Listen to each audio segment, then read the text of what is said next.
An atheist, if asked, "Who made you?" will answer, well, nobody, nothing. We, as a creation, are the result of the Big Bang, which brought the universe into existence, and we are the result of evolution, which brought life into existence and the diversity of life as we know it. That is the atheist answer. But does that answer make sense?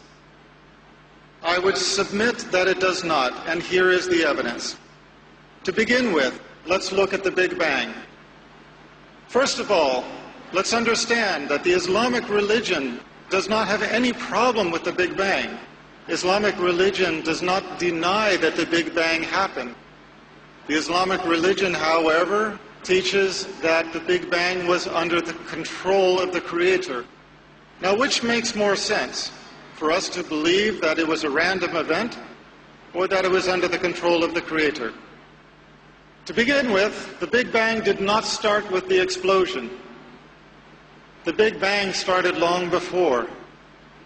Before the explosion, there was a primordial dust cloud, a dust cloud in the nothingness of space, which drew together as a massive hyperdense core of mass and energy, and it was that exploded.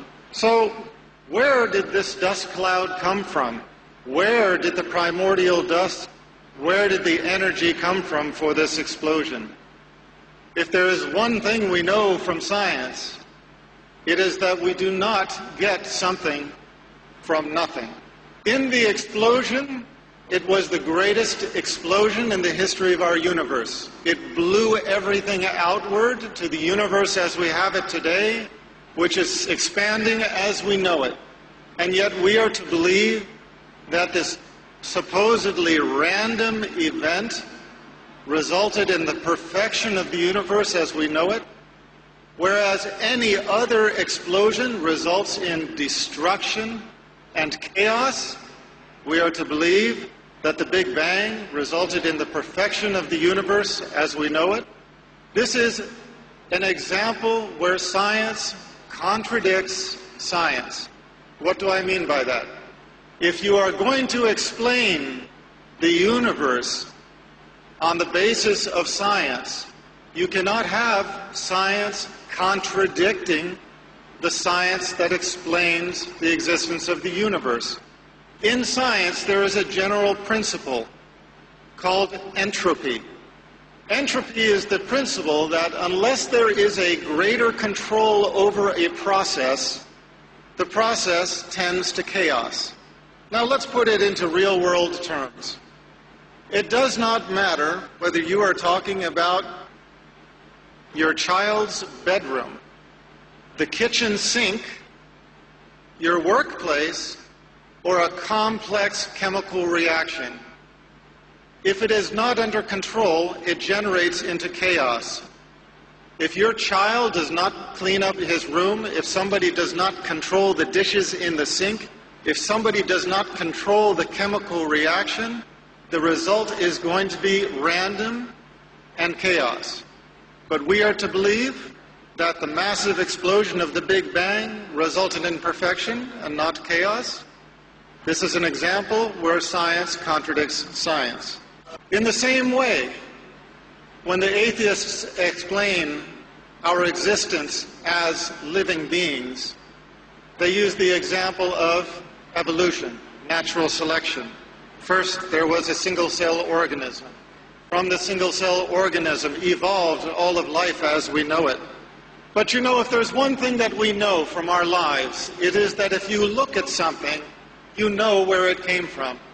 If you look at a painting, you know that there was a painter. If you look at a sculpture, you know that there was a sculptor. If you look at a building, you know that there was an architect and a construction company. And yet we are to look at creation and think that there is not a creator. This is the proposal.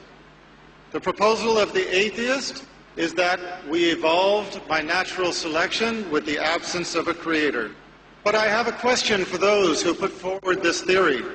Natural selection can explain a lot of things. It can explain the diversity of species. It can explain the fossil record. It can explain where the dinosaurs came from and where they went to.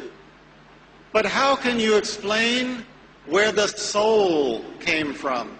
If you believe in the existence of a human soul, how can you explain this as having evolved? For that matter, how can you explain life as having evolved? And what do I mean by life? I mean the power that gives a body, once assembled, to live. We have reached a point in science where we can transplant virtually every organ of the body. We can make a Frankenstein if we so desire. But not all of the world's scientists over the history of mankind, if you brought them all together, cannot make them live. We cannot even make the wing of a gnat in the perfection that it has been made by our Creator. And we cannot give a body life. That is why, once dead, medicine is not able to revive a dead person, even when their organs are still functioning. So, the explanation that we developed from natural selection is another example where science contradicts science.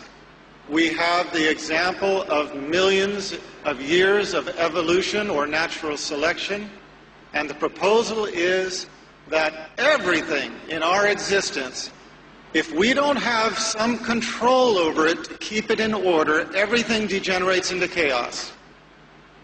Except for the Big Bang and except for evolution. Those two things, just by themselves, they tended toward perfection. Well, there are some people who accept that explanation, but I submit to you that it is not of those who are enlightened, it is not of those who have open minds or open hearts who accept that explanation. The Arabs have a story that they like to tell. A Bedouin is traveling in the desert. He comes upon an oasis, and in the oasis there is a perfect palace. Now, there are no building materials around. He finds another nomad and he asks him, "Where did this palace come from?" And the nomad said, "Oh, subhanallah, glory to be our Creator, you would not believe where it came from. First, the wind blew so hard that it shaped the rocks into perfect cubes with square edges, and it tumbled the rocks over the desert until they all fell together in the shape of this palace, in perfect assortment. And then the wind blew the dust with some, hairs and fibers from the trees into the cracks and brought the rain, and that made the cement that cemented it all together. And then lightning strikes blasted the sand into sheets of glass and blew the sheets of glass into the windows.